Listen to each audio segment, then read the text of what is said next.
We talk a lot about the military and the police. But when you think about white supremacy in the Jim Crow area or in the era that we're in now, we picture the Klan. We picture hoods, burning crosses. Over the last couple of years, people with tiki torches.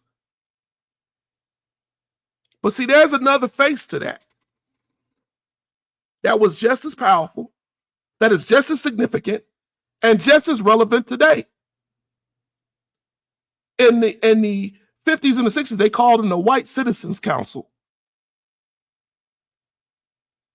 A lot of these councils formed in the 50s, right after the Supreme Court's Brown versus the Board of Education.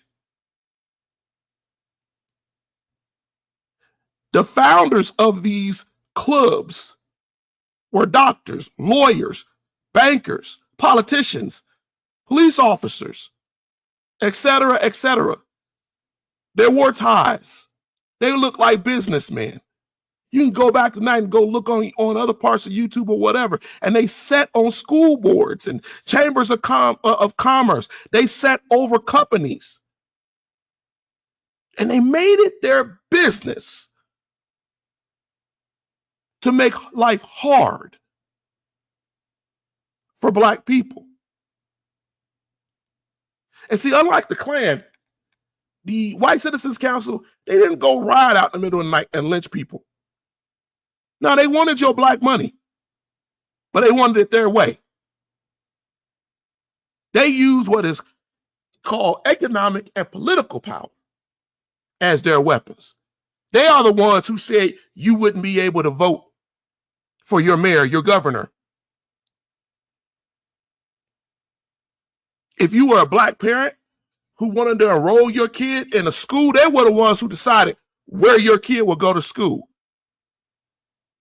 If you tried to put your kid in an affluent school or a white school or someplace that they didn't want, you might lose your job, your ability to take care of your family.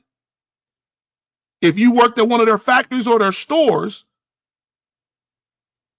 and the boss was a member of that council,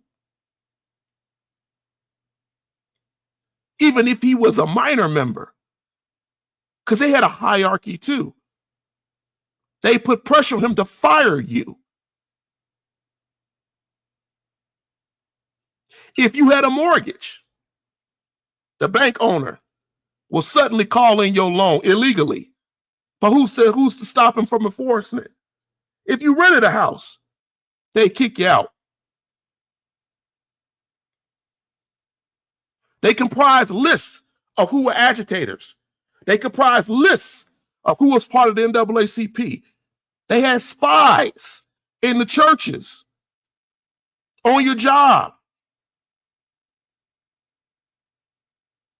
In 1955, on an interview, one of the members of the White Citizens Council said, "We don't have to lynch a Negro to keep him in his place." What did he mean by that?